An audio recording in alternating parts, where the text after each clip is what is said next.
मुत्तइज़ान मोहतरम, जितना कनेक्टेड रहेंगे वो लोग तारीख में गुमराह नहीं हुए जिन्होंने खुद को मुतमस्सिक रखा अहले बैत के दर से।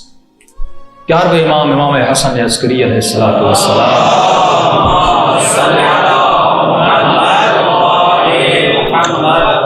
हर इमाम ने आने वाली नस्ल को अगले इमाम के लिए तैयार किया। इमाम हुसैन ने लोगों को मौला इमाम अली इब्न हुसैन के लिए तैयार किया।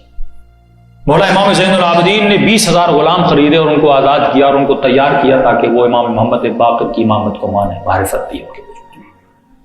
तब जाके छठे इमाम के शागिर्दों की तादाद आप हजारों में देखते हैं, क्योंकि पिछले इमाम ने अगले के लिए मैदान बनाया था।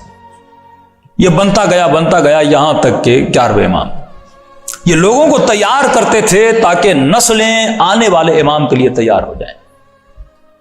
और इस जमाने में ये जिम्मेदारी है मोमिनों की कि फरमाया गैबत कुबरा में अगर कोई बैयना है, अगर कोई लोगों के लिए दलील दे सकता है, वो हमारे मोमिन है। ये मोमिनीन की मानिंद चांद की तरह है और हम सूरज हैं। जब तक सूरज होता है तो चांद की जरूरत नहीं होती, और जब सूरज छुप जाता है तो चांद की जिम्मेदारी है कि सूरज की रोशनी को लोगों तक पहुंचाए। वो फरमाए मोमिन गैबत इमाम में तू बैयन बन जा, तू इमाम जमाना का मुअर्रिफ बन और आने वाली नस्लों को इस वजूद इलाही के लिए आने के लिए आमादा कर और आमादा साजी कर। और किस तरीके से और किस जरिए से। हालांकि 7वें इमाम भी इतने साल जेल में रहे, लेकिन मौला का लक़ब ये नहीं जो 11वें इमाम का लक़ब है। हसन अस्करी, वो इमाम जो अस्कर में बड़े हुए। टोटल इमाम की इमामत 6 साल है, 28 साल में मौला शहीद हो जाते हैं। ये इतने साल भी अगर इमाम जिंदा रहे तो क्योंकि इन्हीं 6 सालों में 3 बड़े बादशाह भी वासिले जहन्नुम हुए, फुर्सती नहीं थी।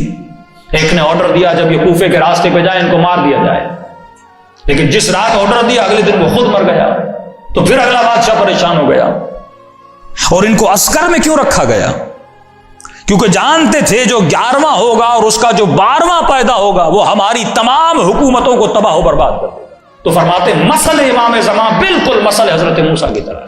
जिस तरह हजरत मूसा के पैदा होने से पहले युज़ब्बिहून अब्नाअहुम व यस्तहयून निसाअहुम, हजारों बच्चों को मारा गया, माओं के पेटों को चाक कर दिया गया ताकि मूसा पैदा न हो। लेकिन मकरुल्लाह वल्लाहु खैरुल माकिरीन, उन्होंने भी एक प्लान बनाया था, लेकिन खुदा का प्लान सबसे बड़ा था।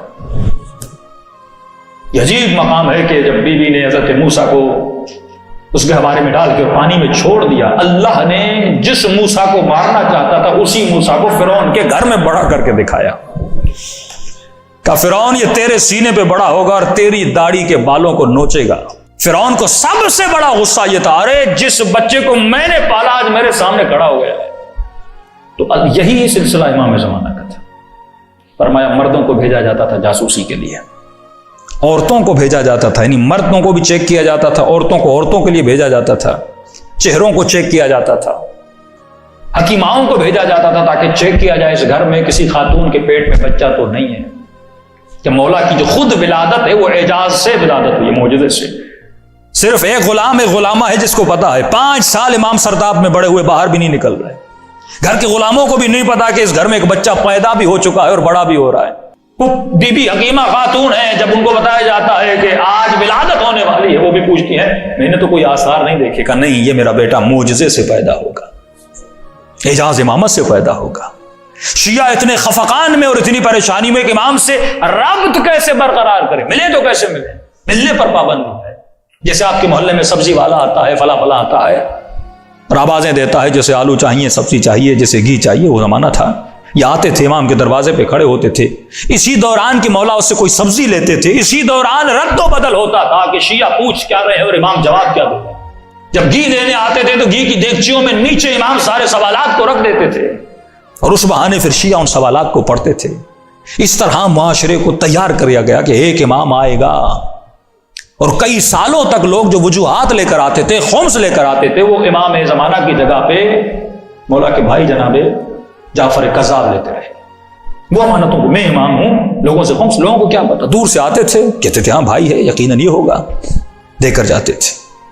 बड़ी जहमतों के बाद दीन हक आप तक पहुंचा कि इमाम का चाहने वाला कहता है एक बहुत मोटी लकड़ी थी, उस जमाने में आग लकड़ियों से जलाई जाती थी, वो लकड़ी इमाम ने मुझे दी और कहा मेरा फला चाहने वाला शिया है, उस घर तक ये लकड़ी पहुंचा देना। یہ جوان کہتا ہے میں لکڑی لے کر جا رہا تھا، راستے میں دریا کو پار کرنا تھا اور دریا کا راستہ بند تھا، اور اس راستے کو کھولنا تھا تو کسی نے کہا آپ کے پاس موٹی لکڑی ہے، اس سے دھکا دیتے ہیں۔ تو میں نے لکڑی اٹھائی اور جب دھکا دیا وہ لکڑی ٹوٹی اور اس کے بیچ سے امام کے لکھے ہوئے خطوط ملے۔ پھر مجھے پتا چلا مولا لکڑی نہیں پہنچا رہے، مولا خطوں کو اپنے شیعوں تک پہنچا رہے ہیں۔ ان زحمتوں میں دین اور مکتب بڑھا۔